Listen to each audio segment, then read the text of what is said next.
Madam Speaker, I ask unanimous consent to revise and extend my remarks. Without objection, so ordered. Madam Speaker, I thank my good friend from California for his kind remarks, and I've expressed my appreciation to him.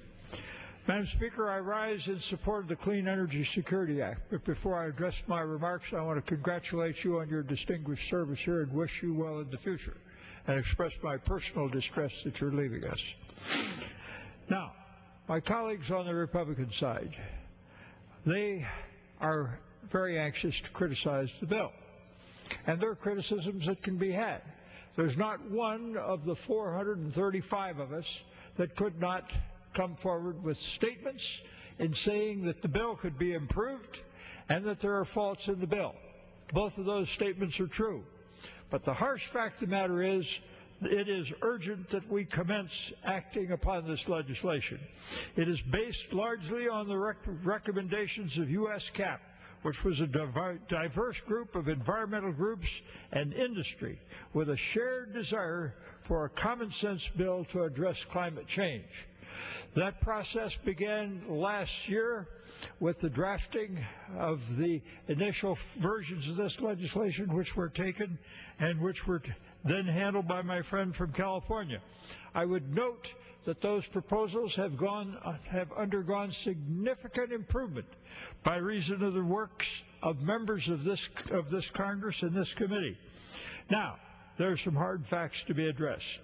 There is a scientific consensus that we need to address climate change quickly and effectively. We need, and industry needs, certainty. This bill gives certainty to American industry. Without this certainty, new expansion and new investment in this difficult time is not going to occur. There will be jobs which will flow from this legislation. Actions by the Supreme Court, and I urge my colleagues to be scared to death of this. An additional minute. Gentleman's recognized for another minute. Actions by the Supreme Court in a recent endangerment finding by EPA makes it critically important that we act. Otherwise, greenhouse gases will be regulated by EPA. And if you want something to shudder about, I beg you to take a look at that, because we will see better than 300 different kinds of regulations coming from federal and state bodies who are in charge with this. Now, the bill does protect the consumers. It's going to cost consumers about $175 a year. It will also protect American manufacturing, and there are provisions in the legislation for that.